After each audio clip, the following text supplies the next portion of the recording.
হুয়া খায়রুন নাস আও মিন খিয়ারিন নাস, লোকটা হবে শ্রেষ্ঠ মানুষ, উত্তম মানুষ। ইউকালু লাহুল হারিসু আবিল হাররাসু, যেই লোকটাকে হারিস অথবা হাররাস বলা হবে। আলা মুকাদ্দামাতিহি রাজুলুন, তার অগ্রভাগে যেই লোকটা সেনা প্রদানের দায়িত্ব পালন করবে সেই লোকটার নাম হবে মনসুর। ইউয়াত্তিনু আও ইউমাক্কিনু লিআলি মুহাম্মাদিন সাল্লাল্লাহু আলাইহি ওয়াসাল্লাম কামা মাক্কানাত কুরাইশুন লিরাসূলিল্লাহি সাল্লাল্লাহু আলাইহি ওয়াসাল্লাম। আল্লাহর নবী বলেন, ওই লোকটা ইমাম মাহদী আলাইহিস সালাতু ওয়াস সালামকে এমন ভাবে সাহায্য সহযোগিতা করবে, এমন ভাবে আল্লাহ নবীর সাথে মক্কার কাফেররা আল্লাহর নবীকে বিতাড়িত করার পরে মদিনার আনসার সাহাবাই কেরামরা যেভাবে নবীজিকে সাহায্য সহযোগিতা করেছেন, ঠিক তেমনি ভাবে ওই লোকটা আল্লাহর নবীর আল্লাহর নবীর বংশধর ইমাম মাহদী আলাইহিস সালাতু ওয়াস সালামকে সেই পরিমাণ সাহায্য এবং সহযোগিতা করবেন। সুবহানাল্লাহ। আজকে আমরা যখন দুনিয়ার দিকে তাকাই, দেখা যায় আল্লাহ যে বলেছেন তারা দুইবার তাদের ক্ষমতা প্রতিষ্ঠিত করবে, একবার প্রায় হয়ে যাচ্ছে। কি বলেন? আজকে আমরা যতই মনে করি দুনিয়া শাসন করে আমেরিকা, কিন্তু আপনি তাকিয়ে দেখেন প্রত্যেকটা ক্ষেত্রে সবকিছুর নিয়ন্ত্রণ ক্ষমতা এখন দুনিয়ার নিকৃষ্ট জাতি এই সন্ত্রাসী ইহুদিবাদী ইসরায়েলের কাছে। তাহলে আল্লাহর ভবিষ্যৎবাণী সূরা বনী ইসরাইলের মধ্যে আল্লাহ যে বলেছেন, দুইটা বিপর্যয়ের মধ্য থেকে একটা যখন বাস্তবায়িত হবে, তখন উলি বাসিং শাদীদিন ফাজাসু খিলালাদ দিয়ার, আমি আল্লাহ আসমান থেকে স্পেশাল বাহিনী তাদের জন্য পাঠাবো। আল্লাহর কিছু মর্দে মুজাহিদ তাদের বিরুদ্ধে যুদ্ধ করবে, তাদের বিরুদ্ধে জিহাদ করবে, যারা তাদের ঘরের ভিতরে মাটির নিচে সুড়ঙ্গ তৈরি করে তাদেরকে টুকরা টুকরা করে হত্যা করবে। আল্লাহর সেই বাহিনী থেকে ইহুদিদেরকে রক্ষা করার মতো শক্তি দুনিয়ার কোনো মানুষের নাই। সময় আসতেছে। আজকে তো আমরা মুসলমান, আমাদের ইতিহাস ঐতিহ্য আমরা জানি না। আমরা মনে করি আমরা গোলাম, আজীবন আমরা গোলাম ছিলাম। আজকে যেভাবে আমরা ইহুদি খ্রিস্টানদের কর্তৃত্ব মানে, আজীবন আমরা ইহুদি আর খ্রিস্টানদের কর্তৃত্ব মেনেছিলাম। আজকে যেভাবে আমরা ইহুদি আর খ্রিস্টানদের গোলামি করি, আজকে আমার নতুন তরুণ প্রজন্ম যারা আছে তারা এটাই জানে মুসলমান যোগে যোগে ইহুদি আর খ্রিস্টানদের পাছাটা গোলাম ছিল। তারা যোগে যোগে ইহুদি আর খ্রিস্টানদের গোলামি করেছে। ও মুসলমান, এই কথা ভালো করে শুনে রাখো, দুনিয়ার ইতিহাসের 1400 বছর যাবৎ পর্যন্ত মুসলমানরা গোলাম ছিল না। মুসলমানরা ইহুদি খ্রিস্টানদের গোলামি করে নাই, বরং আমার তরুণ প্রজন্মকে এই কথা জেনে রাখতে হবে, আজকে যাদেরকে আমরা সেরে তাজ মনে করি, আজকে যাদেরকে আমরা অনুসরণ করি, আজকে যাদের সভ্যতা, যাদের সংস্কৃতি আমরা নিজেদের জীবনের মধ্যে বাস্তবায়ন করি, ওই সমস্ত আমেরিকা বলেন, রাশিয়া বলেন, চায়না বলেন, দিল্লির লাল কেল্লা আমার দাদা বাবুরা বলেন, সেই সমস্ত ইহুদি আর খ্রিস্টানরা আমাদের মুসলিম ইতিহাসের যেই সমস্ত সুলতানরা ছিল, যেই সমস্ত রাজারা ছিল, সেই সমস্ত সুলতানের চেহারা কেমন, চোখের দিকে তাকিয়ে কথা বলা তো দূরের কথা, তাদের চেহারা কেমন, তাদের সৌন্দর্যটা কেমন ছিল, সেইটা দেখার পর্যন্ত সুযোগ তাদের হয় নাই। কথা বলেন ঠিক কিনা? সেই সুযোগ হয় নাই। আমরা মনে করি আমরা গোলাম ছিলাম, এখনো গোলাম আছে। কি বলেন? দুনিয়ার ইতিহাসে এই যে কামাল আতাতুর্কের মাধ্যমে উসমানীয় সাম্রাজ্যের খেলাফত দুনিয়া থেকে শেষ হয়েছে কয় বছর বলেন না? 140, ঠিক না? কথা কন না, ঠিক না? এর আগে গোটা পৃথিবী উসমানীয় সাম্রাজ্য 625 বৎসর তারা শাসন করে নাই, করেছে। এর আগে ছিল সেলজুক সাম্রাজ্য, এর আগে ছিল খেলাফতে বনু উমাইয়া, এর আগে ছিল খেলাফতে আব্বাসিয়া, এর আগে ছিল খোলাফায়ে রাশেদা সাহাবায়ে কেরামদের খেলাফতের আমল। কি বলেন, হযরত ওমর ফারুক রাদিয়াল্লাহু তাআলা আনহুর জামানায় অর্ধ দুনিয়া মুসলমানরা শাসন করে নাই, করেছে। আমরা জানি না। এই ইতিহাস আমাদের কাছ থেকে দূরে সরিয়ে দেওয়া হয়েছে। আমাদের তরুণ প্রজন্ম যারা আছে তাদের কাছ থেকে এই ইতিহাস লুকিয়ে রাখা হয়েছে। আজকে আমাদের স্কুল কলেজ বলেন, ভার্সিটি বলেন, তাদের পাঠ্য বই পুস্তকের মধ্যে মুসলমানদের সেই সোনালী ইতিহাস পড়ানো হয় না। মুসলমানদের সেই সোনালী ইতিহাস সম্পর্কে তাদেরকে কোনো দিক নির্দেশনা দেওয়া হয় না, যার কারণে মুসলমানরা তাদের সোনালী ইতিহাস ভুলে গেছে। আজকে মুসলমানরা তাদের যে অভ্যাস ছিল, যুদ্ধের যে অভ্যাস ছিল, সেই অভ্যাস তারা ভুলে গেছে। যুদ্ধের অভ্যাস ভুলে যাওয়ার কারণে যতদিন মুসলমানদের কাছে যুদ্ধের অভ্যাস ছিল ততদিন দুনিয়ার কোন কাফের বেঈমানদের সামনে মুসলমানকে নত হতে হয় নাই। যতদিন পর্যন্ত আমরা যুদ্ধের অভ্যাস বাদ দিয়ে দিছি, তখন থেকে মুসলমান আমরা দুনিয়ার সুপার পাওয়ার হওয়ার পরেও, ক্ষমতা আমাদের, টাকা পয়সা আমাদের, সম্পদ আমাদের, এরপরেও গোলামি করতে হচ্ছে কাদের? ইহুদি আর খ্রিস্টানদের। কারণ কি? আমরা যুদ্ধের অভ্যাস ছেড়ে দিয়েছি। জিহাদের মন মানসিকতা আমাদের অন্তরে এখন নাই। আছে নাকি? নাই, চলে গেছে। কিন্তু আলহামদুলিল্লাহ সময় আসতেছে, মুসলমানরা আবার ঘুরে দাঁড়াচ্ছে। তাকিয়ে দেখেন আফগানিস্তানের দিকে। কথা বলেন, 19 বৎসর যাবত পর্যন্ত পৃথিবীর 14টা সুপার পাওয়ার দেশ যাদের বিরুদ্ধে যুদ্ধ করেছে, এমন কোন অস্ত্র নাই যা তারা আফগানিস্তানের জনগণদের উপর তারা ব্যবহার করে নাই। তাকিয়ে দেখেন সেই মুসলিম মুজাহিদ যাদের মাথার মধ্যে টুপি নাই, যাদের পরার মতো পোশাক ছিল না, যেই সমস্ত মর্দে মুজাহিদ আফগানিস্তানের মুজাহিদদের খাবারের মতো রুটি ছিল না, সেই সমস্ত মর্দে মুজাহিদরা আল্লাহর উপর ভরসা রেখে 14টা সুপার পাওয়ার দেশের বিরুদ্ধে তারা যুদ্ধ করেছে, জিহাদ করেছে। তাকিয়ে দেখেন দীর্ঘ 19 বছর যাবত পর্যন্ত যুদ্ধ চলার পরে তারা টিকতে পারে নাই। শেষ পর্যন্ত সেই আমেরিকার মতো সুপার পাওয়ার সহ গোটা পৃথিবীর 14টা সুপার পাওয়ার দেশ আফগানিস্তানের জমিন থেকে কুত্তার মতো লেজ গুটিয়ে পালিয়ে যেতে বাধ্য হয়েছে। কথা কোন ঠিক কিনা? আমাদের বিজয় দ্বারা শুরু হয়ে গেছে। তাকিয়ে দেখেন সিরিয়ার দিকে, যেই সিরিয়ার জমিন। আজকে আমাদের তরুণ প্রজন্মকে কথা জানতে হবে, আমার যুবক মুসলমান ভাইদেরকে কথা বুঝতে হবে। সিরিয়ার জমিন হলো মুসলমানদের ভূখণ্ড। দামেস্কের মসজিদে খালিদ বিন ওয়ালিদ সাদা মসজিদের মিনারা ঈসা আলাইহিস সালাতু ওয়াস সালাম দুনিয়াতে আবার কিয়ামতের আগে আগমন করবেন। ইতিহাস বলে সাহাবায়ে কেরাম সাগর পরিমাণ রক্ত দিয়ে সেই মসজিদ আকসা তারা বিজয় করেছিলেন। ইতিহাস বলেন খালিদ বিন ওয়ালিদের নেতৃত্বে তৎকালীন রোম সাম্রাজ্যের বিরুদ্ধে মুসলমানদের সবচাইতে বড় যে যুদ্ধ হয়েছে, সেই ইয়ারমুকের যুদ্ধের মাধ্যমে সাহাবায়ে কেরাম আবু উবাদা ইবনুল জাররাহ রাদিয়াল্লাহু তাআলা আনহু, হযরত আমর ইবনুল আস রাদিয়াল্লাহু তাআলা আনহু, হযরত ইকরামা রাদিয়াল্লাহু তাআলা আনহুর মতো মর্দে মুজাহিদরা নিজের দেহের মধ্যে রক্তের শেষ বিন্দু থাকা অবস্থায় পর্যন্ত, যতক্ষণ ধমনীতে তাদের রক্ত ছিল, যতক্ষণ দেহের মধ্যে প্রাণ ছিল, ততক্ষণ পর্যন্ত তারা যুদ্ধ চালিয়ে গেছে।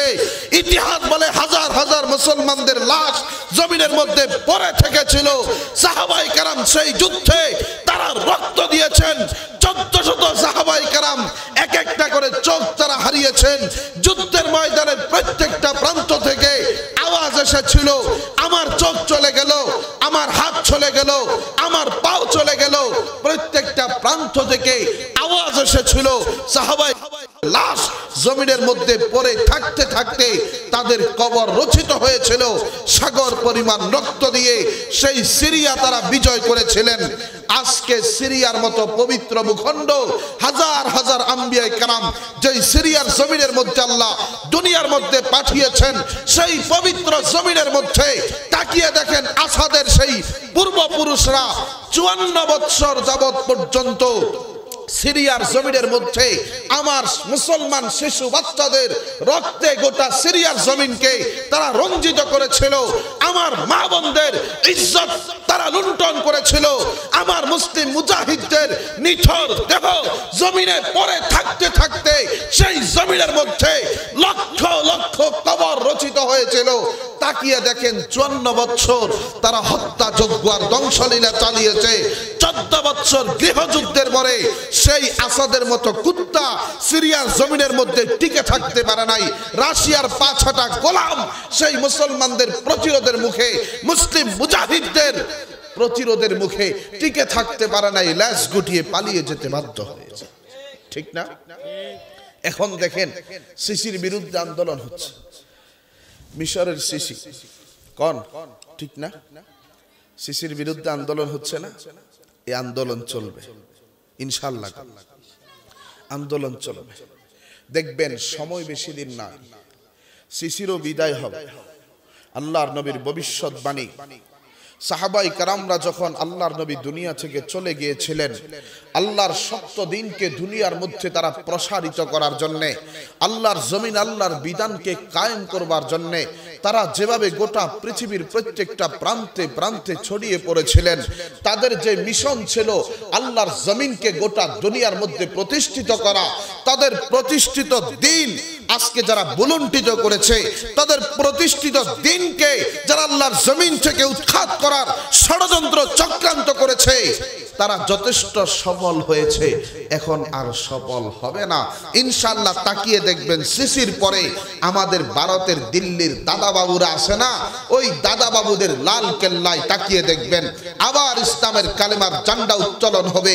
সেই ভারতের জমিন 800 বছর যাবৎ পর্যন্ত মুসলমানরা শাসন করেছে, আবার দেখবেন মুসলমানদের শাসন প্রতিষ্ঠিত হবে। এইদিকে ভারত হয়ে, বাংলাদেশ হয়ে, ওইদিকে বার্মা হয়ে, ওইদিকে চায়নার পিকিং এর রাজপ্রাসাদে কালেমার পতাকা উত্তীর্ণ হবে ইনশাআল্লাহ। সময় বেশি দিন নাই, সময় বেশি দিন। কি বলেন? ঠিক না? আমাদের তরুণ প্রজন্ম যারা আছে, আজকে আমার সাথে একটু কথা বলেন তো আপনারা, এই বাংলাদেশে রাজনীতির জন্য আর নেতার জন্য যেই পরিমাণে জীবন যায়, বলেন তো অন্য কোনো কারণে সেই পরিমাণে জীবন আর রক্ত যায়? জোরে কর না। জীবন দিয়েছেন কে? এই রক্ত দিয়েছেন কে? তো আল্লাহ যদি দিয়ে থাকেন এই জীবন যাবে তো আল্লাহর ঘরের ইজ্জত আর সম্মানকে হেফাজত করার জন্য। কথা কর না। এই রক্ত যেহেতু আল্লাহ দিয়েছেন, এই রক্ত যাবে তো আল্লাহর নবীর ইজ্জত আর সম্মানকে হেফাজত করার জন্য। কথা বলেন ঠিক কিনা? ও মুসলমান, এই কথা আমরা জানি না তোমার আমার দেহের মধ্যে কার রক্ত প্রবাহিত হচ্ছে। হযরতে খালিদ বিন ওয়ালিদ রাদিয়াল্লাহু তাআলা আনহু, ইতিহাস বলে জর্দানের মোতার প্রান্তরে মাত্র 3,03,000 মর্দে মুজাহিদকে সঙ্গে নিয়ে তৎকালীন গোটা দুনিয়ার দ্বিতীয় সুপার পাওয়ার রোম সাম্রাজ্যের বিরুদ্ধে, তাদের 2 লক্ষ রোমান রাজকীয় বাহিনীর বিরুদ্ধে জর্দানের মোতার প্রান্তরে ঝাঁপিয়ে পড়েছিলেন খালিদ বিন ওয়ালিদ রাদিয়াল্লাহু তাআলা আনহু। ইতিহাস বলে সেই যুদ্ধে আল্লাহর নবী এক এক করে 3 জনকে সেনা প্রদানের দায়িত্ব দিয়েছিলেন। জাফরে তাইয়ার রাদিয়াল্লাহু তাআলা আনহু, যায়েদ ইবনুল হারিসা রাদিয়াল্লাহু তাআলা আনহু, আব্দুল্লাহ বিন রাওহা রাদিয়াল্লাহু তাআলা আনহু। একদিকে আল্লাহর নবীর পালক পুত্র ছিল, আরেকদিকে আল্লাহর নবীর চাচাতো ভাই ছিল। এভাবে করতে করতে ইতিহাস বলে সাহাবাই কেরামরা মাত্র 3000 জর্দানের মোতার প্রান্তরে তারা যখন একতাবদ্ধ হয়ে গেছে, গোটা যুদ্ধের ময়দানের মধ্যে এক পাশে 2 লক্ষ রোমান রাজকীয় বাহিনী, আরেক পাশে শুধুমাত্র 3000 মর্দে মুজাহিদ মুসলমানরা।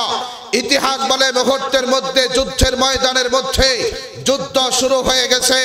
গোটা যুদ্ধের ময়দানের মধ্যে যখন 2 লক্ষ কাফের একতাবদ্ধ হয়ে মাত্র 3000 মর্দে মুজাহিদদের উপর তারা যখন সর্বাত্মক আক্রমণ করেছিল, মুহূর্তের মধ্যে গোটা যুদ্ধের ময়দানকে তারা কসাইখানায় পরিণত করেছিল।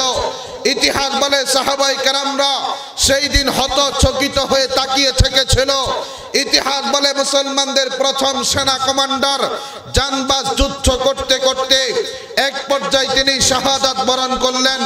দ্বিতীয় সেনা কমান্ডার তিনি ইসলামের ঝান্ডা ধারণ করলেন। এক পর্যায়ে জানবাজ যুদ্ধ করতে করতে উনিও শাহাদাত বরণ করেছেন। তৃতীয় সেনা কমান্ডার তিনি ইসলামের ঝান্ডা ধারণ করলেন। আবার তিনিও জানবাজ যুদ্ধ করতে করতে এক পর্যায়ে তিনিও শাহাদাত বরণ করেছেন।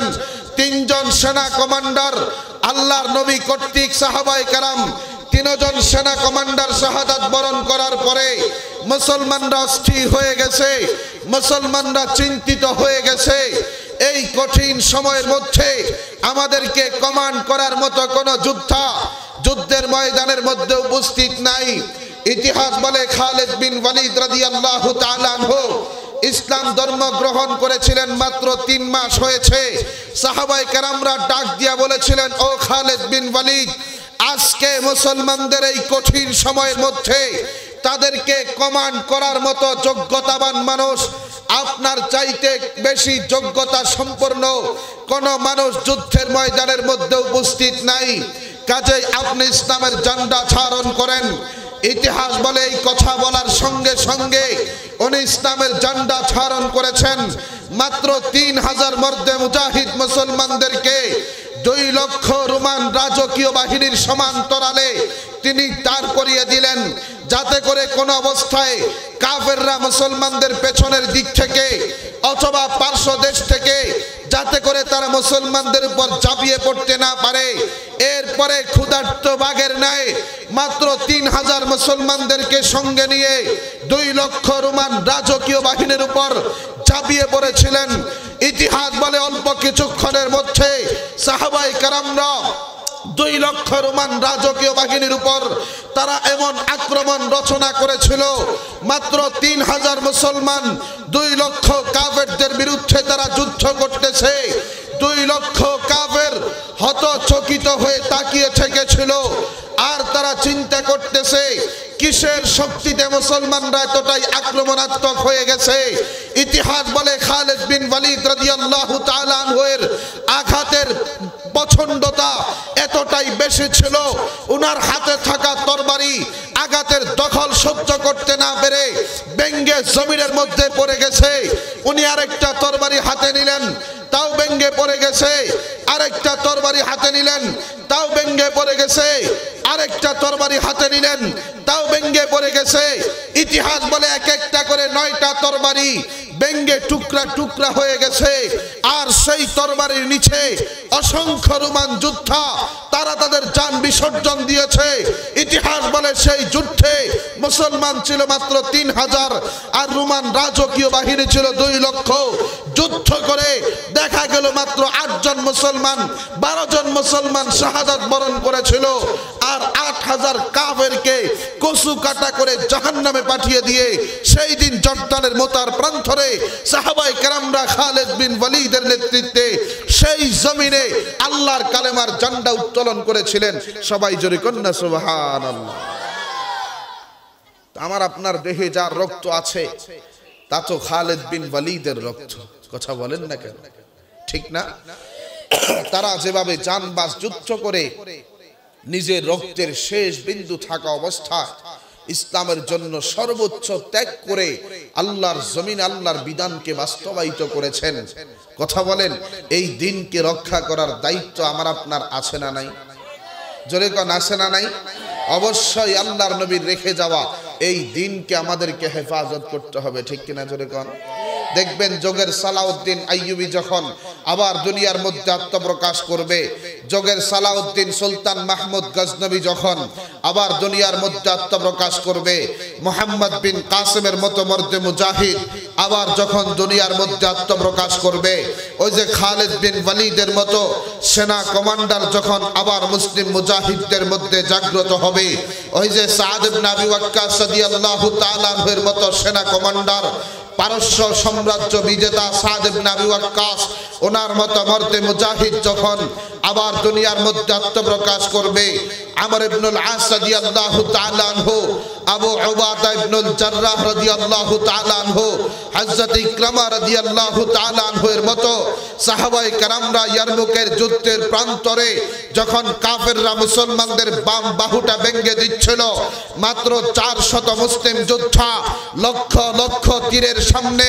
নিজের বুককে উন্মুক্ত করে দিয়ে 1,20,000 সেই রোম সাম্রাজ্যের বিরুদ্ধে একাই যখন যুদ্ধ করতেছিল, পেছন থেকে 10,000 মুসলমান তারাও তাদের সাথে একতাবদ্ধ হয়েছে।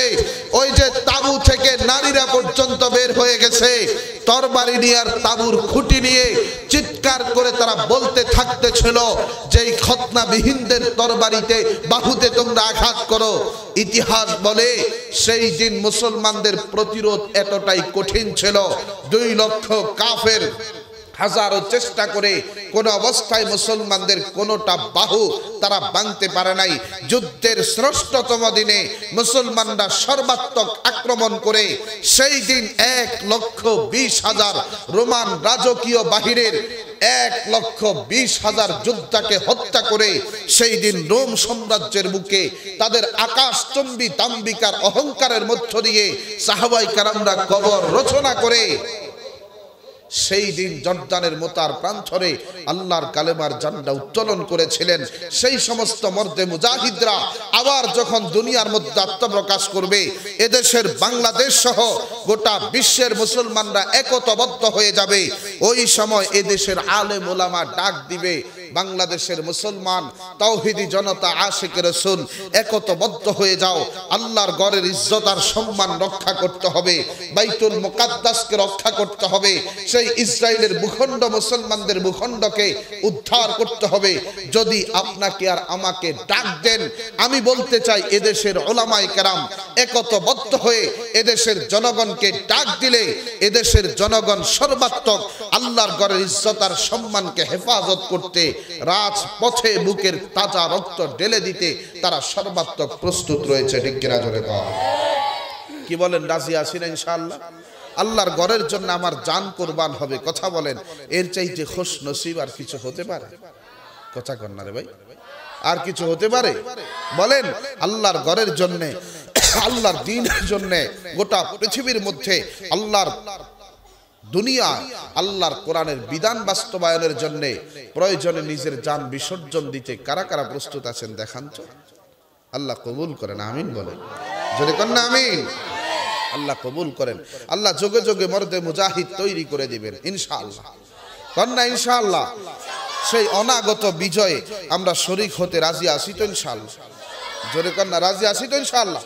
এখানে আমার তরুণ প্রজন্ম যারা আছে, আমার মাইকের আওয়াজ যতটুকু যাচ্ছে, আমি প্রত্যেকটা মুসলমানদের কাছে একটা অনুরোধ করব, সেটা হলো আজকে আমাদের সকলকে বাইতুল মুকাদ্দাসের ছবি, মসজিদ আকসার ছবি আমাদের ঘরের মধ্যে টাঙিয়ে দিতে হবে। আমাদের বুকের মধ্যে বাইতুল মুকাদ্দাসের ছবি ধারণ করতে হবে। আমার তরুণ প্রজন্ম তারা জানে না, আমার নতুন প্রবীণ যারা আছে, আমার প্রবীণ ভাইয়েরা, আমার নতুন প্রজন্ম যারা, তারা এই কথা জানে না, তাদেরকে এই কথা শিক্ষা দিতে হবে যে এই ফিলিস্তিনদের ভূখণ্ড এটা মুসলমানদের ভূখণ্ড। 1 ইঞ্চি জমির মালিক কিন্তু ইহুদিরা ছিল না। সেই সিরিয়ার 1 ইঞ্চি জমির মালিক কিন্তু ইহুদিরা ছিল না। দামেস্কের 1 ইঞ্চি জমির মালিক কিন্তু ইহুদিরা ছিল না। বুখারার 1 ইঞ্চি জমির মালিক কিন্তু ইহুদিরা ছিল না। বাগদাদের 1 ইঞ্চি জমির মালিক কিন্তু ইহুদিরা ছিল না। আমাদের যুব সমাজদেরকে কথা শিক্ষা দিতে হবে, ফিলিস্তিনের ভূখণ্ড মুসলমানদের ভূখণ্ড, সিরিয়ার ভূখণ্ড মুসলমানদের ভূখণ্ড, দামেস্কের ভূখণ্ড মুসলমানদের ভূখণ্ড, এক কথায় গোটা শাম দেশ এটা হলো মুসলমানদের ভূখণ্ড। সাগর পরিমাণ রক্ত দিয়ে সাহাবায়ে কেরামরা এই ভূখণ্ড তারা বিজয় করেছিলেন। আজকে এই এই ভূখণ্ডকে ইহুদিরা ডাকাতি করেছে।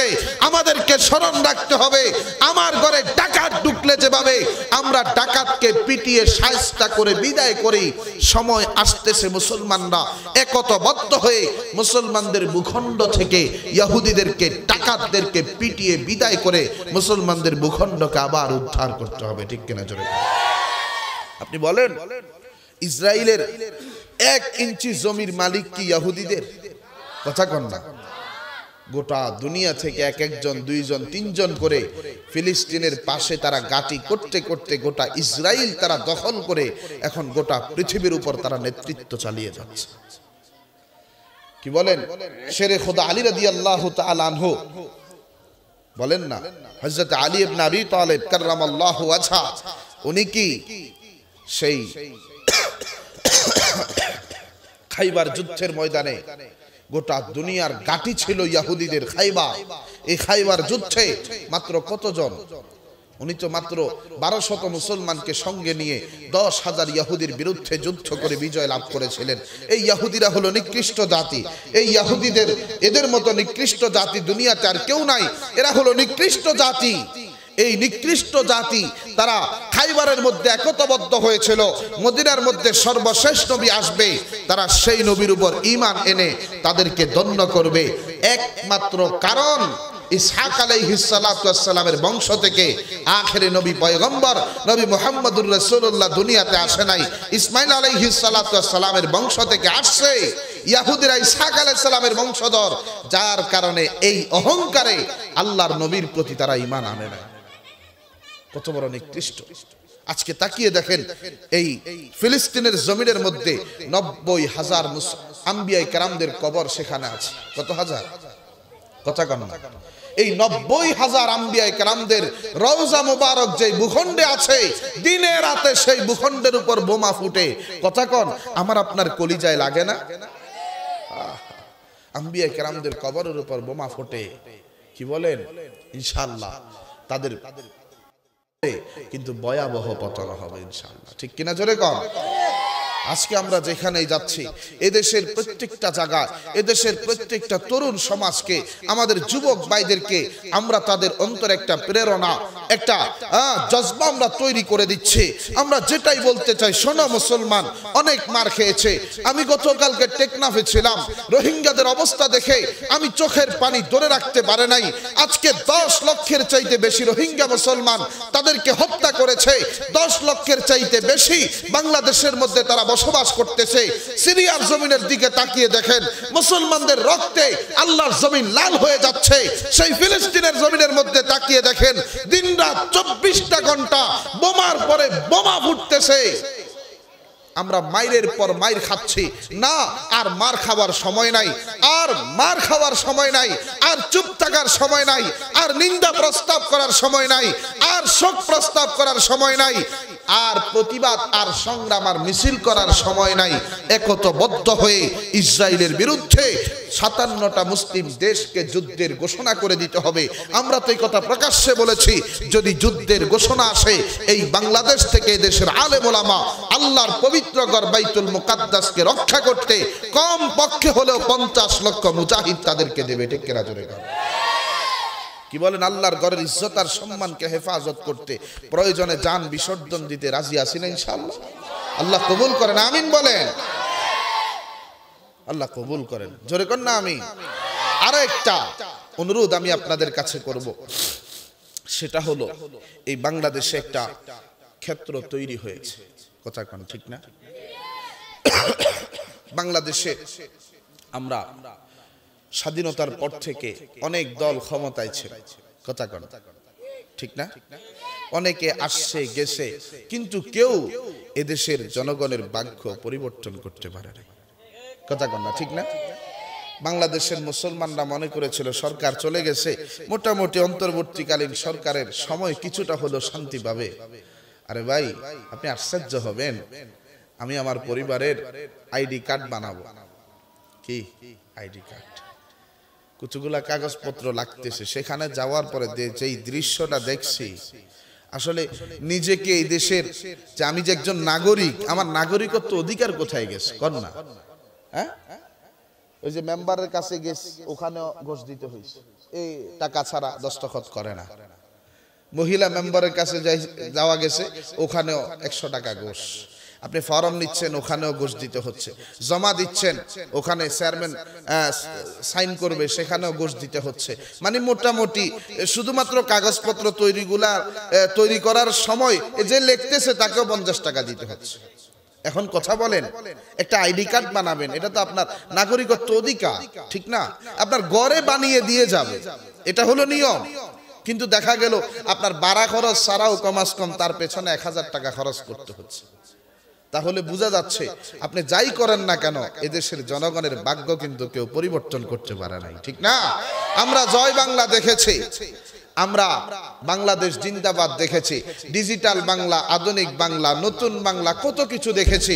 আমাদেরকে শপথ গ্রহণ করতে হবে, আর বাংলাদেশ জিন্দাবাদ দেখতে চাই না, আর জয় বাংলার স্লোগান আমরা দেখতে চাই না। এই বাংলাদেশে আধুনিক বাংলা, নতুন বাংলা, উন্নত বাংলা, ডিজিটাল বাংলা কিচ্ছু দেখতে চাই না। আমাদেরকে শপথ গ্রহণ করতে হবে, আগামীর বাংলা হবে কোরআনের বাংলা, ইনশাআল্লাহ। জোরে কর না ইনশাআল্লাহ। আমাদের প্রত্যেকটা জায়গায়, প্রত্যেকটা মানুষের কাছে আমাদেরকে এই সংবাদটাই, দাওয়াতটা পৌঁছে দিতে হবে। আমরা গণতন্ত্র দেখলাম, আমরা সমাজতন্ত্র দেখলাম, আমরা জাতীয়তাবাদ দেখলাম না, কেউ এদেশের মানুষের ভাগ্য পরিবর্তন করতে পারে নাই, কেউ এদেশের মানুষদেরকে শান্তি দিতে পারে নাই। বরং তাদের আমলে এই বাংলাদেশের মতো মুসলিম জনগোষ্ঠীর এই দেশে 92% মুসলমানের দেশ, গোটা বিশ্বের মধ্যে কমাস কম 5 বার দুর্নীতিতে বিশ্ব চ্যাম্পিয়ন তারা হয়েছে না। তারা এদেশের মানুষের ভাগ্য লুণ্ঠন করেছে, এদেশের মানুষের সম্পদ তারা আত্মসাৎ করে ওই যে বিদেশের বাড়িতে বড় বড় ঘর তারা নির্মাণ করেছে। আমাদেরকে সজাগ হতে হবে, সচেতন হতে হবে। না আর কোন চোর ডাকাত, কোন বাটপারকে এদেশের জনগণের ভাগ্য নিয়ে হুলি খেলা খেলতে আমরা দেব না। আমরা আল্লাহর জমিনে, এই জমিন যেহেতু আল্লাহ, এই কথা আমাদেরকে স্বীকার করতে হবে। আল্লাহর জমিনে আব্রাহাম লিঙ্কনের গণতন্ত্র চলবে না, মৌসুতুন কালমাস আর লেনিনের আদর্শ চলবে না। আল্লাহর জমিন কার? কথা কন না কার? আল্লাহর জমিনে বিধান চলবে আল্লাহর, ঠিক কিনা? জোরে কন। এই জমিন যেহেতু আল্লাহ, এই জমিন শাসন হবে কোরআনের মাধ্যমে। কিসের মাধ্যমে? কোরআনের মাধ্যমে যদি শাসন হয়, বলেন তো শান্তি আসবে কি আসবে না? আজকে আফগানিস্তানের দিকে তাকান তো, 2 বছরের উপরে সেখানে খেলাফত ইসলামিয়া চলে। বলেন তো আজ পর্যন্ত একটা নারী সেখানে দর্শিত হয়েছে এমন কোন নজির বিশ্বের কোন মিডিয়া দেখাইতে পারবে? কথা কন। আর অন্যান্য দেশগুলোর মধ্যে ডেলি কয়টা হচ্ছে বলেন তো? হ্যাঁ, এই যে চুরির কারণে কয়জন মানুষের হাত কাটা গেছে আফগানিস্তানের মধ্যে। আলহামদুলিল্লাহ, এখন তো ডলার সর্বোচ্চ, সবার উপরে সর্বোচ্চ স্থান হলো ডলারের। এরপরে কার? আফগানিস্তানের মুদ্রা।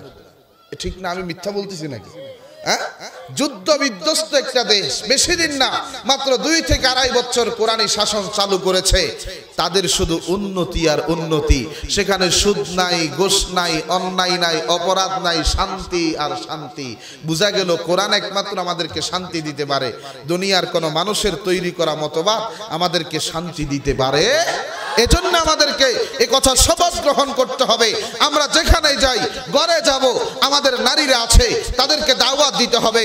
দোকানে পাটে চা খেতে যাব, বন্ধু বান্ধবরা আছে, মুরব্বী ভাইরা আছে, আমার তরুণ প্রজন্মরা আছে, তাদেরকে দাওয়াত পৌঁছে দিতে হবে। এদেশে বাংলাদেশে বড় বড় রাজনৈতিক দল আছে। বাংলাদেশে চরমনাই পীর সাহেবের বড় একটা রাজনৈতিক দল আছে, জামাত ইসলামের মতো বড় একটা রাজনৈতিক দল আছে, মামুনুল হক সাহেবের খেলাফত মজলিস বড় একটা দল আছে, খেলাফত আন্দোলন আছে, ইসলামী ঐক্যজোট আছে, 20 থেকে 22টা ইসলামিক দল। সবাই যদি একতাবদ্ধ হয়ে এদেশের জনগণের সামনে তারা যদি একটা শপথ গ্রহণ করে, ইনশাআল্লাহ শপথ নিলাম, এই বাংলাদেশে আমরা কোরআনী শাসন কায়েম করব, আল্লাহর জমিনে আল্লাহর বিধান বাস্তবায়ন করব, সত্য দিন আমরা প্রতিষ্ঠিত করব, সংসদের মধ্যে আল্লাহর কোরআনের হুকুম, আল্লাহর কোরআনের জীবন ব্যবস্থা আমরা প্রতিষ্ঠিত করব। যদি তারা শপথ গ্রহণ করে আপনাদের বাংলাদেশের জনগণদের কাছে আসে, আমি জিজ্ঞাসা করতে চাই, ওই সময় যার যা কিছু আছে তা নিয়ে কোরআনী শাসন বাস্তবায়ন করতে রাজপথে যখন যা করতে হয় ময়দানে কাজ করতে পারবেন তো ইনশাআল্লাহ? জোরে কোন পারবেন তো ইনশাআল্লাহ? আল্লাহ কবুল করেন, আমিন বলেন। আর যদি ইসলামিক দলগুলোর মধ্যেও অন্যান্য দলের মতো ক্ষমতার লোভ ঢুকে যায় যে আমি সরকার হব, আমি নেতা হব, আমি এমপি হব, আমি মন্ত্রী হব, আমি চেয়ারম্যান হব, আমি মেম্বার হব, আমি বলতে চাই ওই সময় ইসলামী দল যারা রাজনীতি করে তাদেরকেও আমরা তালাক দিতে বাধ্য হব, ঠিক কিনা জোরে কোন? যদি ক্ষমতায় আসল উদ্দেশ্য হয়ে থাকে না এদেশে ইসলামী রাজনীতির দরকার নাই, আওয়ামী লীগ বিএনপি আছে এটাই ভালো, ঠিক না? যদি তাদের অবস্থা যদি কোরআনে হুকুমত কায়েম করার যদি শপথ হয়ে থাকে আমরা আছি, যদি ক্ষমতা হয়ে থাকে আমরা নাই, ইনশাআল্লাহ। ঠিক না ইনশাআল্লাহ? আল্লাহ তৌফিক দান করেন, সকলে বলেন আমিন। আর জোরে কর না আমিন। তাহলে এই ক্ষেত্র আমাদেরকে তৈরি করে নিতে হবে যে যেখানে যাবেন, যে অবস্থায় আছেন সবাই দাওয়াত পৌঁছে দিবেন, ইনশাআল্লাহ। পারবেন তো ইনশাআল্লাহ? পারবেন তো ইনশাআল্লাহ? আল্লাহ তৌফিক দান করেন, সকলে বলেন আমিন। আজকে আমি এই কথাগুলো এখানে বলতে বাধ্য হয়েছি কেন জানেন? আপনাদেরকে দেখে এই এলাকার মানুষদের জন্য আলাদা একটা ভালোবাসা আছে। আপনাদেরকে দেখে দিল খুলে যায়। অন্যান্য জায়গায় যে সমস্ত কথা বলতে পারি না এখানে মন থেকে চলে আসে।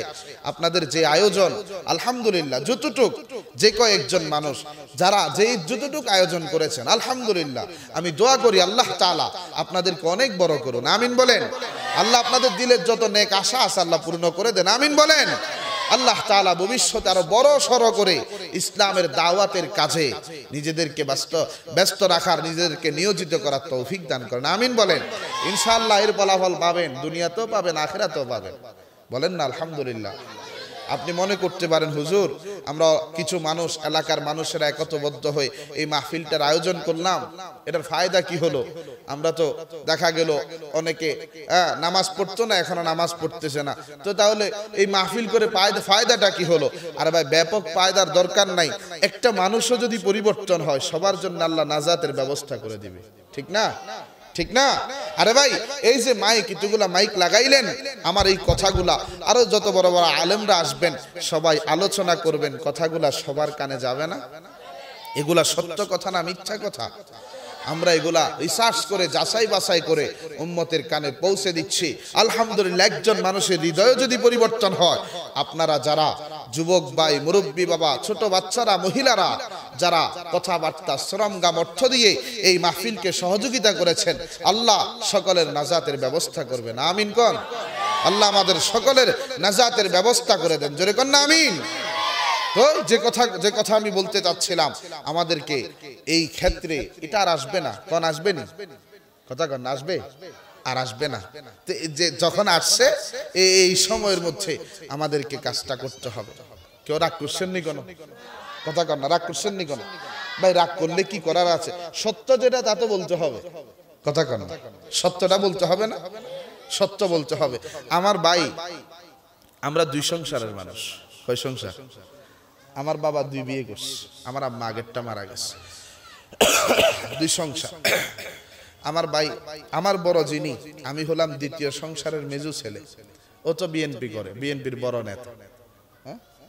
আবার আগের সংসারের প্রায় অধিকাংশই তারা আওয়ামী লীগ সাপোর্ট করে, কিন্তু আলহামদুলিল্লাহ মোটামুটি দল করলেও এরা কিন্তু ভোট দেওয়ার সময় কিন্তু ইসলামের পক্ষে ভোট, আলহামদুলিল্লাহ ওইটা ভালো।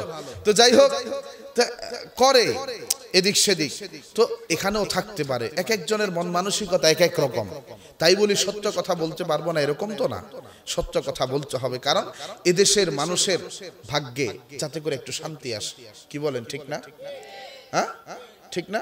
আমাদের নাগরিকত্ব যে অধিকার, সে অধিকার যাতে করে আমরা ফিরে পাই, ঠিক না? আপনারা দেখেন নাই এই বাংলাদেশের আলেম ওলামারা কত নির্যাতিত হয়েছে, কত কষ্ট সহ্য করছে, আপনারা দেখেন নাই? কি বলেন? আবারও কি চান এদেশের মানুষ নির্যাতিত হোক? না, আমরা চাই এদেশের মানুষ জনগণের মতো বসবাস করুক। আপনি পৃথিবীর বিভিন্ন দেশে দেখেন না, উন্নত মানের দেশগুলোর মধ্যে জেলখানা নাই, কথা কন, উন্নত মানের দেশগুলোর মধ্যে কি নাই? জেলখানা নাই। আছে না দুনিয়ার বড় বড় দেশ, জেলখানা নাই কেন? চোর নাই, অপরাধী নাই, সেখানে জেলখানার দরকার কি? আপনার মোবাইল পড়ে আছে, যেখানে পড়ে আছে 3 দিন পরে থাকবে, কেউ ধরবে না। লাখ টাকার বান্ডিল পরে আছে, কেউ ধরবে না। তাদের চরিত্র কোত্থেকে? অথচ আমরা তো মুসলমান, ওই আমাদের চরিত্র তারা নিয়ে গেছে। কথা বুঝেন নাই? তা আমাদেরকে পরিবর্তন হতে হবে সর্বক্ষেত্রে। রাজি আছেন তো ইনশাআল্লাহ? আমার এখানে যুবক ভাই যারা আছেন, সর্বশেষ আমি আপনাদেরকে একটা নসিহত করব। দুনিয়াতে 2-4 দিন বাঁচবো এমন গ্যারান্টি তো নাই, কন্যা আছে নাকি? 2-4 10 দিন 15 দিন 20 দিন বাঁচবেন, কোনো গ্যারান্টি আছে? আমি আপনাদেরকে একটা ওসিয়ত করব, যেখানেই যাই আমার যুবক ভাইদেরকে কথাই বলি, আরে ভাই এখান থেকে বাড়িতে উঠে যাবেন এই গ্যারান্টি নাই। আপনার মতো আমার মতো কত যুবক কবরের বাসিন্দা হয়ে গেছে, হয় নাই? দুনিয়াতে আসার একটা সিরিয়াল আছে, যাওয়ার কোনো সিরিয়াল নাই। বাবা আগে আসে, সন্তান পরে আসে, কিন্তু অনেক সময় সন্তান আগে চলে যায় বাবা, ঠিক না? হ্যাঁ, বড় ভাই দুনিয়াতে থেকে গেছে, মেজো ভাই আছে, ছোট ভাই চলে গেছে, তার মানে যাওয়ার কোনো সিরিয়াল নাই। বুক ভরা আশা নিয়ে ঘর থেকে বের হয়েছে, পথে অ্যাক্সিডেন্ট করে মারা গেছে, এমন প্রমাণ নাই। আরে ভাই দোকানে পাটে একসাথে বসে গল্প গুজব করছেন, চা পানি খাইছেন, দেখা গেল সকালবেলায় তার মৃত্যুর সংবাদ আসছে, এমন নজির নাই। তাহলে 2-4 দিন বাঁচবো এমন কোনো গ্যারান্টি নেই। এই যে তাকিয়ে দেখেন না, কিছুদিন আগে আমি বাচ্চা ছিলাম, এখন কিভাবে যুবক হয়ে গেলাম। কিছুদিন আগে আমার দাড়ি ছিল কালো, এখন দাড়ি হয়ে গেছে সাদা, ঠিক না? তাহলে বোঝা যাচ্ছে সময় কিভাবে যায় বলা যায় না। আমার 10 বছর, তো আমি যদি 60 বছর বাঁচি, আর আছে কয় বছর? আরে ভাই সময় যাইতে তো বেশি সময় লাগে না। আমার যদি 20 বছর হয়, তা আছে আর কয় বছর? যাদের 30 বছর হয়ে গেছে চিন্তা করে দেখেন আর কয় বছর বাঁচবেন? যাদের 40 হয়ে গেছে আপনি আর কয় বছর আছেন? যাদের 50 হয়ে গেছে আর কয় বছর আছেন? যাদের 60 হয়ে গেছে আপনি তো অতিরিক্ত যেটা সেটাই ভোগ করতেছেন। একটু চিন্তা করে দেখেন, এই অবস্থায় যদি আমার মরণ হয়ে যা, আমি যদি দুনিয়া থেকে চলে যাই, তো আল্লাহর দরবারে আমার জবাবটা কি থাকবে? কন্যা ঠিক না? আমি আপনাদেরকে একটা ওসিয়ত করব। আল্লাহর নবী বারবার এই কথা বলেছেন, মৃত্যুর বিছানায়ও নবীজির ওসিয়ত ছিল সালাত, সালাত, সালাত, সালাত। আল্লাহর নবী বেহুশ হচ্ছেন, আবার হোশ আসতেছে, আজান দাও, আজান দাও। আবার বেহুশ হচ্ছে, আবার হোশ আসতেছে, আজান দাও। আবার বেহুশ হচ্ছে, আবার হোশ আসতেছে, আজান দাও। আজান দিয়ে দেওয়া হলো। আল্লাহর নবী কাঁধে ভর করে 2জন ফেরেশতার 2জন সাহাবীর কাঁধে ভর করে মসজিদে চলে গেছে। দাঁড়াইতে পারেন না, নবীজি অসুস্থতার কারণে কথা বলতে পারেন না, কেরাত পড়তে পারেন না। আবু বকরকে ইশারা দিলেন, যাও নামাজ পড়াও। আল্লাহর নবী আবু বকরের ইমামতি, পেছনে নবীজি দাঁড়িয়ে জীবনের শেষ নামাজ আল্লাহর নবী আদায় করেছেন। সাহাবায়ে কেরামদেরকে বলেছেন, আমার সাহাবীরা, নামাজ, নামাজ, নামাজ, নামাজ ছাড়া দুনিয়াতে কোনো সফলতা নাই, নামাজ ছাড়া পরকালে কোনো সফলতা নাই। আউয়ালু মা ইউহাসাবু বিহিল আবদু ইয়াউমাল কিয়ামাতিস সালাহ, কিয়ামতের মাঠে প্রথম হিসাব নামাজ, নামাজ, নামাজ। ও ভাই বলেন, আপনার ঘরের সামনে একটা পুকুর আছে, একটা নদী আছে, একটা খাল আছে, আপনি যদি দৈনিক 5-7 বার সাবান দিয়ে গোসল করেন, কোন শরীরে কোনো ময়লা আবর্জনা থাকেনি? কোন থাকে? একজন মানুষ 5 ওয়াক্ত নামাজ পড়লে তার শরীরে কোনো গুনাহ থাকবে না, কারণ এই নামাজের মাধ্যমে আল্লাহ গুনাহকে নিঃশেষ করে দেন, গুনাহকে ধ্বংস করে দেন। ভাই গুনাহ তো করো, অপরাধ তো করো, অন্যায় তো করো, অপরাধের অভাব নাই, অন্যায়ের অপরাধ নাই, অভাব নাই, গুনাহের অভাব নাই। কিভাবে গুনাহ নিঃশেষ করবা, ধ্বংস করবা? নামাজে দাঁড়িয়ে যাও, আল্লাহু আকবার, আল্লাহ সবচাইতে বড়। সিজদায় যাও, আল্লাহর কুদরতি ভাই সিজদায় যদি দিতে পারো, কিয়ামতের মাঠে আল্লাহকে যখন দেখবা, সঙ্গে সঙ্গে সিজদায় পড়ে যেতে পারবা। আল্লাহর কুদরতি ভাই সিজদা করার সৌভাগ্য লাভ হবে। দুনিয়াতে যদি আল্লাহকে সিজদা না করো, কিয়ামতের মাঠে যদি আল্লাহকে দেখার সৌভাগ্য হয়ে থাকে, সিজদা করতে পারবা না। হাজারো চেষ্টা করবা, বাঁকা হয়ে পেছন দিকে পড়ে যাবা, সিজদা করতে পারবা না। দুনিয়াতে সিজদা করার অভ্যাস করো। আমি তোমাদের সবাইকে পাওটা দাও, পায়ে হাত রেখে এই কথা নসিহত করে গেলাম। ভাই যা হয় আর না হয়, এই মাহফিল থেকে একটা সবক নিয়ে যাও। আল্লাহ যতদিন বাঁচাই রাখে, দুনিয়াতে যা করতে পারি আর না পারি, কমাস কম 5টা ওয়াক্ত নামাজ বা জামাত আদায় করব। যদি মুনাফিকি না থাকে, খাটি দিলে তওবার নিয়তে কারা কারা পারবা? 2টা হাত আমার আল্লাহকে দেখাও, কোন ইনশাআল্লাহ? জোরে কও ইনশাআল্লাহ। 5 ওয়াক্ত নামাজ বা জামাত আদায় করব ইনশাআল্লাহ। আল্লাহ কবুল করেন, আমিন বলেন, জোরে কর না আমিন। আল্লাহর কুদরতি ভাই আমার সিজদা পড়বে। আরে এর চাইতে খুশনসিব কি হতে পারে? এর চাইতে আনন্দ আমার কি হতে পারে বলেন না? আল্লাহর পায়ে আমি সিজদা করব। ওই আল্লাহ, যে আল্লাহ আমাকে সৃষ্টি করেছেন, ওয়াল আউয়ালু ফালাইসা ক্বাবলাহু শাই, শোনো তিনি সর্বপ্রথম ছিলেন, যার আগে আর কেউ ছিল না। ওয়াল আখির ফালাইসা বাদাহু শাই, যিনি সবার পরে থাকবেন, যার পর আর কেউ থাকবে না। ওয়াজ জাহির ফালাইসা ফাওকাহু শাই, যিনি সবার উপরে আছেন, যার উপর আর কেউ নাই। ওয়াল বাতিন ফালাইসা দুনাহু শাই, তিনি গোপনে আছেন, তিনি ছাড়া কিচ্ছু নাই। হুয়া কুল্লু শাই, তিনি সবকিছু কর্তা দর্তা। বিইজনিহি কুল্লু শাই, তার নির্দেশে গোটা দুনিয়া নিয়ন্ত্রণ হচ্ছে। বিইজনিহি রুফিআতিস সামা, যার এক নির্দেশে খুঁটি ছাড়া আসমান এভাবে দাঁড়িয়ে আছে। বিইজনিহি বুসিতাতিল আরদ, তার এক নির্দেশে জমিন এভাবে বিস্তৃত হয়েছে। বিইজনিহি জারাতিল আনহার, তার এক নির্দেশে খাল বিল নদ নদী আপন গতিতে চলতেছে। বিইজনিহি তাখরুজুল আওলাদ মিনাল আবওয়াইন, তার এক নির্দেশে মাতা পিতার থেকে সন্তান আসতেছে। বিইজনিহি তাখরুজুল লাবান মিনাল বাকার, তার এক নির্দেশে গাভী থেকে দুধ আসতেছে। বিইজনিহি তাখরুজুল মাতার মিনাস সাহাব, তার এক নির্দেশে মেঘমালা থেকে বৃষ্টি বর্ষণ হচ্ছে। বিইজনিহি তাখরুজু নাবাতাতিন মিনাল আরদ, তার এক নির্দেশে জমিন থেকে ফসলাদি উৎপন্ন হচ্ছে। তিনি যখন আবার নির্দেশ দিবেন, ইজা শামসু কুফিরাত, সূর্য আলোহীন হয়ে যাবে। ওয়াইদান নুজুমুন কাদারাত, নক্ষত্রগুলো ছিঁড়ে ছিঁড়ে জমিনে পড়তে থাকবে। ওয়াইদাল বিহারু সুজ্জিরাত, সমুদ্র আগুন ধরে যাবে। ওয়াইজাল জিবালু সুজ্জিরাত, পাহাড়গুলো তুলার মতো উঠতে থাকবে। ওয়াইদাল আরদু মুদ্দাত, জমিন সমতল হয়ে যাবে। ওয়াইদাল কবর বুসিরাত, কবর থেকে তার মুর্দাগুলো উঠে যাবে। মুসলমান তার এক নির্দেশে গোটা দুনিয়ার সৃষ্টি, আরেক নির্দেশে গোটা দুনিয়ার ধ্বংস। তিনি হলেন আল্লাহ, তিনি হলেন রব, তিনি হলেন রব্বে কারীম, তিনি হলেন মহাপরাক্রমশালী, তিনি হলেন মহাপ্রতাপশালী, তিনি হলেন মহাবিজ্ঞানী। শুধু তাই নয়, ওয়া ইয়ালামু আদাদা আওরাকিল আশজার, গোটা দুনিয়ার মধ্যে কয়টা গাছ হবে, গাছের মধ্যে কয়টা পাতা হবে, তার সঠিক সংখ্যা তিনি জানেন। ওয়া ইয়ালামু আদাদা কাতরাতিল আমতার, এই পৃথিবীর মধ্যে যেই বৃষ্টি হচ্ছে, কয় ফোঁটা বৃষ্টি বর্ষণ হচ্ছে, তার সঠিক সংখ্যা তিনি জানেন। ওয়া ইয়ালামু আদাদা কাতরাতিল বিহার, ওই যে সমুদ্রের মধ্যে কয় ফোঁটা পানি হবে, কত মিলিয়ন বিলিয়ন ট্রিলিয়ন পানি হবে, তার সঠিক সংখ্যা তিনি জানেন।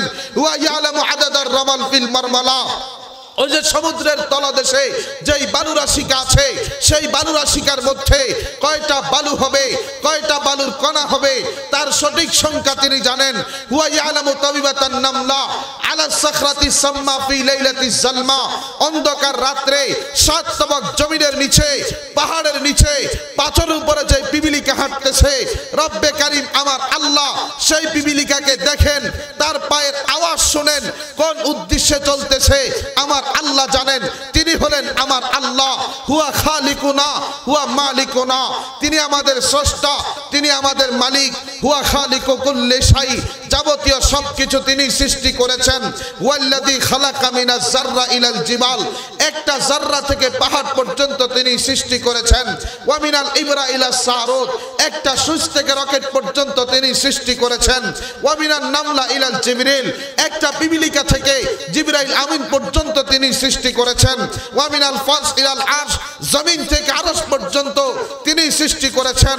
ওয়া মালিকু কুল্লি শাই, যাবতীয় সবকিছুর মালিক তিনি। মালিকুল হায়াতি ওয়াল মাউত, তিনি একমাত্র হায়াত এবং মউতের মালিক। মালিকুল ইজ্জা ওয়াজ জিল্লা, তিনি একমাত্র ইজ্জত আর বেইজ্জতের মালিক। মালিকুত তারাক্কি ওয়াত তানাজ্জুল, তিনি একমাত্র উন্নতি অবনতির মালিক। মালিকুস সিহহা ওয়াল মারজ, তিনি একমাত্র সুস্থতা অসুস্থতার মালিক। মালিকুদ্দিন ওয়াদ দুনিয়া, তিনি একমাত্র দিন দুনিয়ার মালিক। ফারকাউ ইলাই, সে আল্লাহ পাকের দিকে ঝুঁকো। ওয়ালা তুশরিক বিল্লাহি শাইআ, খবরদার আল্লাহ পাকের সাথে দুনিয়ার কোন শক্তিকে, দুনিয়ার কোন ব্যক্তিকে, দুনিয়ার কোন বস্তুকে আল্লাহর সাথে শরীক করিও না। যদি শরীক করে থাকো, আল্লাহ বলেছেন ইন্নাল্লাহা লা ইয়াগফিরু আন ইউশরাকা বিহি ওয়া ইয়াগফিরু মা দুনা যালিকা লিমান ইয়াশা, শিরক যদি করে থাকো, শিরক গুনাহ আল্লাহ মাফ করবেন না। শিরক ছাড়া যত বড় পাপী হোক, যত বড় গুনাহগার হোক, আল্লাহ যাকে চান তাকে মাফ করবেন, শিরক গুনাহ মাফ করবেন না। শিরক যদি করে থাকো, ওই যে কিয়ামতের মাঠে রমেশ্বর সতীশ বাবু নিরামরজ বিভীষণ, যারা দেব দেবীর পূজা করত, যারা দরগা পূজা করত, যারা দুর্গা পূজা করত, তারা যেভাবে কিয়ামত যাবে, জাহান্নামে চলে যাবে। তুমি মুসলমান হয়ে যদি আল্লাহর সাথে শরীক করো, আল্লাহর সাথে অংশীদার করো, স্মরণ রাখবা তোমার হাসর হবে রমেশ্বর, সতীশ বাবু, নিরামরজ বিভীষণের সাথে। তবে তাদের সাথে তোমার হাসর হয়ে তারা যেভাবে যাবে জাহান্নামে, তুমিও তাদের সাথে জাহান্নামে চলে যাবা। আল্লাহর জান্নাত তোমার কপালে নাই। কাজে আল্লাহর সাথে দুনিয়ার কোনো ব্যক্তিকে শরীক করা যাবে না, দুনিয়ার কোন বস্তুকে আল্লাহর সাথে শরীক করা যাবে না। আল্লাহর কুদরতি পায়ে সেজদায় অবনত হতে হবে, সেজদায় ঝুঁকে পড়তে হবে। আর সেজদায় ঝুঁকে পড়ার সবচাইতে বড় মাধ্যম হলো নামাজ। কাজে খবরদার মুসলমান, কোনো অবস্থায় একজন মুসলমান হিসাবে যা পারি আর না পারি 5 ওয়াক্ত নামাজ কোনো অবস্থায় পরিত্যাগ করা যাবে? পারবেন তো ইনশাআল্লাহ? আল্লাহ কবুল করেন, জোরে কর না আমিন। এই দাওয়াত আমি আপনাদেরকে দিয়ে গেলাম। আমার পর্দার আড়ালের মা বোন যারা আছে, আমার মাইকের আওয়াজ যতটুকু যাচ্ছে, সবার কাছে এই দাবি, এই আবদারটা আমার থেকে গেল, খবরদার 5 ওয়াক্ত নামাজ কামাই করা যাবে না। রাজি আছেন তো ইনশাআল্লাহ? জোরে কর না ইনশাআল্লাহ। আল্লাহ কবুল করেন, আমিন বলে, জোরে কর না আমিন। এই জবানের মাধ্যমে কোনো মানুষকে কষ্ট দিবেন না। পারবেন তো? কোন পারবেন তো? আরে ভাই, আমরা হাঁটার সময় পিঁপড়া মারি ফেলি, কোন না? একটা পিঁপড়া আমি বানাইতে পারবো? একটা বাত নষ্ট করে ফেললাম, গোটা দুনিয়া সবাই একতাবদ্ধ হয়ে সমস্ত জ্ঞানী বিজ্ঞানী একটা চাউল তৈরি করতে পারবে না? কিচ্ছু পারবে না। সব আমার আল্লাহর দেওয়া। কার দেওয়া? এই আল্লাহর দেওয়া নেয়ামত। আমি সকালে উঠলাম, সন্ধ্যায় ঘুমালাম, আবার উঠলাম, আবার ঘুমালাম। ওই যে হসপিটালে যান না ভাই, অক্সিজেন লাগাইলে ঘন্টায় কত টাকা বিল আসে, আপনি আইসিইউতে ঢুকেন না কত টাকা বিল আসে। আল্লাহ যে এত শান্তিতে রাখছে, আল্লাহর যে অক্সিজেন আমরা ভোগ করতেছি, আল্লাহর যে পানি খাচ্ছে, হাজারো নেয়ামতের মধ্যে ডুবা অবস্থায় আছে। কি বলেন? এর শুকরিয়া আদায় করার দরকার আছে না? কন্যা আছে না? বলেন। এই জবানের মাধ্যমে কাউকে কষ্ট দিবেন না। জবানের মাধ্যমে সবসময় আল্লাহর জিকির করবেন, সত্য কথা বলবেন, আল্লাহর কোরআন তিলাওয়াত করবেন। একজন সাহাবী এসে ডাক দিয়া বলতেছে, ইয়া রাসূলুল্লাহ, আমারে কিছু ওসিয়ত করেন। আল্লাহর নবী কয় যে ঠিক আছে, আমার উপদেশ শোনো। ওসিকা বিতাকওয়াল্লাহ, আল্লাহর ডর, আল্লাহর ভয় প্রথমে তোমার অন্তরের মধ্যে ঢুকাও। আল্লাহর ডর কারে কয়? তাফসীরের মধ্যে মুফাসসিরিনে কেরামরা লিখেছেন, ডর মানে কি, আল্লাহর ভয় মানে কি? কয় যে কোন মানুষ যখন কাটা যুক্ত জঙ্গলের মধ্যে ঢুকে, ওই লোকটা এমন সতর্কতার সাথে চলে, এমন খেয়াল করে চলে, না জানি আমার মাথায় কাটা ঢুকে যাচ্ছে, না জানি আমার ডান হাতে ডান বাহুতে কাটা ঢুকে যাচ্ছে, না জানি আমার বাম বাহুতে কাটা ঢুকে যাচ্ছে, না জানি আমার পায়ের ভিতরে পায়ের তালুতে কাটা ঢুকে যাচ্ছে, চতুর্পাশে কাটা আর কাটা।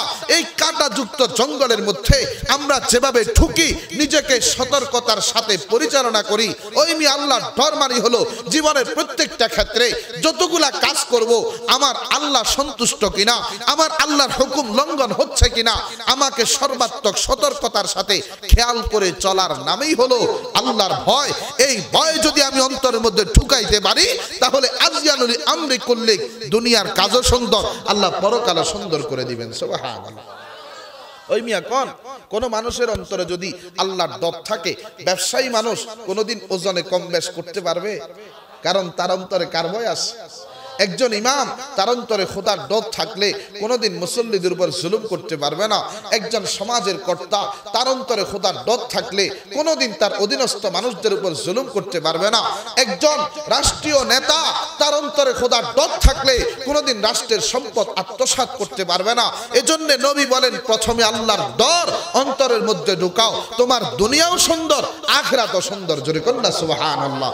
লোকটা কয় যে কুলতু জিদনি ইয়া রাসূলুল্লাহ, আমারে আরো কিছু ওসিয়ত করেন, আরো কিছু উপদেশ দেন। আল্লাহর নবী বলতেছেন, 2 নম্বরের উপদেশ আমি তোমাদেরকে দিচ্ছি, ভালো করে শোনো।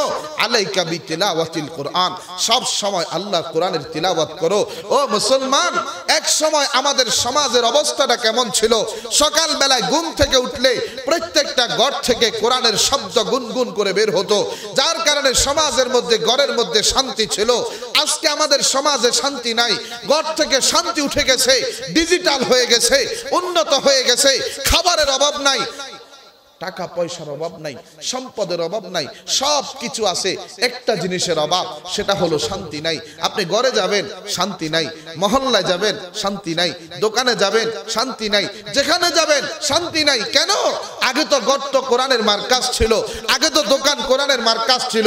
সকালে সূরা ইয়াসিন পড়ে দোকান খুলতো, ঘরের মধ্যে সকালে ফজরের নামাজ পড়ে সবাই যার যার কামরার মধ্যে আল্লাহর কোরআন নিয়ে বসে যেত। এখন তো আর কোরআন নিয়ে বসে না, এখন তো রাতের 2টা 3টা 4টা পর্যন্ত মোবাইল দেখে, দিনের 11টা 12টা বাজে ঘুম থেকে উঠে কোথায় গেল ফজরের নামাজ, কোথায় গেল কোরআন তিলাওয়াত? আর আমার কিছু নারী, আমার বোনেরা আছে, সকালবেলা নিজের বাচ্চাকে নিয়ে কেজি স্কুলে যাওয়ার প্রস্তুতি গ্রহণ করে, কোথায় সেই কোরআন তিলাওয়াত করবে? কোরআন তিলাওয়াত নাই, যার কারণে সমাজ থেকে শান্তি উঠে গেছে, ঘর থেকে শান্তি উঠে গেছে। শুধু দাঙ্গা আর দাঙ্গা, ভাইয়ের সাথে মিল নাই, সমাজে নিজের পরিবার, পাশের পরিবারের সাথে মিল নাই, প্রতিবেশীর সাথে মিল নাই, মা বোনের সাথে মিল নাই, মা নিজের বউয়ের সাথে মিল নাই, বাবা মায়ের সাথে মিল নাই। কেন? শান্তি চলে গেছে। কেন? কোরআনের তিলাওয়াত ঘর থেকে উঠে গেছে। যদি শান্তি আনতে চাও কোরআনের তিলাওয়াত ঢুকো, শান্তি যদি চাও কোরআন তিলাওয়াত করো, কোরআন তিলাওয়াত শুরু করবা, দেখবা আবার ঘরের মধ্যে শান্তি চলে আসবে। এজন্য নবী বলতেছে আলাইকা বিতিলাওয়াতিল কোরআন, সর্ব অবস্থায়, তোমার বাচ্চা অবস্থায়, যুবক অবস্থায়, বুড়া অবস্থায়, উঠা অবস্থায়, বসা অবস্থায়, শোয়া অবস্থায়, যেভাবেই থাকো, সর্ব অবস্থায় আল্লাহর কোরআনের তিলাওয়াত করো। ওয়া যিকরিল্লাহি আযজা ওয়া জাল্লা, আল্লাহর জিকির করো। আল্লাহর জিকির করলে ফায়দা কি? ফাইন্নাহা যিকরুন লাকা ফিস সামা ওয়া নূরুন লাকা ফিল আরদি। দুনিয়াতে বসে তুমি আল্লাহর জিকির করবা, আর আসমানে ফেরেশতারা বসে তোমার জিকির করবে। সুবহানাল্লাহ। তুমি দুনিয়াতে বসে কার জিকির করবা? আল্লাহর জিকির, আর আসমানে ফেরেশতারা বসে তোমার জিকির করবে। সুবহানাল্লাহ। লোকটা কয় যে হুজুর আমারে আরো কিছু ওসিয়ত করেন। আল্লাহর নবী বলতেছে শোনো তাহলে, আলাইকা বিতুলিস সামাত, বেশিক্ষণ চুপ থাকবা। চুপ কি থাকবা? চুপ থাকা বড় ইবাদত। কি? চুপ। ওই মিয়া, চুপ থাকলে শয়তান দুর্বৃত্ত হয়, গুনাহ করা যায় না। শয়তান সঙ্গে না থাকলে গুনাহ হয়, কথা কান্না, গুনাহ হয়। কোন মানুষ চুপ থাকলে তার গুনাহ নিস্তব্ধ। হাজারো ইবাদত করার চাইতে একটা গুনাহ থেকে বাঁচা বড় ইবাদত। বুঝেন নাই মনে হয়? একটা গুনাহ থেকে বাঁচা কি বড় ইবাদত। এই আল্লাহর নবী কয় যে আওয়ালা আদুল্লুকা আলা খাসলাতাইনে হুমা আখাফু আলা যাহার ওয়া আসকালু ফিল মিজান। দুইটা চরিত্র সম্পর্কে আমি কি তোমাদেরকে বলে দেব যে এই দুইটা চরিত্রের উপর আমল করা সহজ, কিন্তু সওয়াব এতটাই বেশি, মিজানের পাল্লাকেও ভারী করে দেয়। নবী বলেন সৃষ্ট জগতের মধ্যে মানুষ যত প্রকারের ইবাদত করে, দুইটা ইবাদতের চাইতে শ্রেষ্ঠ কোনো ইবাদত করতে পারে না। একটা হলো চুপ থাকা, আর একটা হলো নিজের চরিত্রকে সুন্দর রাখা। সুবহানাল্লাহ। এই জবান হেফাজতের সবচাইতে বড় মাধ্যম হলো চুপ থাকা। আমি পারলে সত্য বলবো, পারলে জিকির করব, পারলে কোরআন তেলাওয়াত করব, না পারলে চুপ থাকবো। আমার জবানের হেফাজত হবে।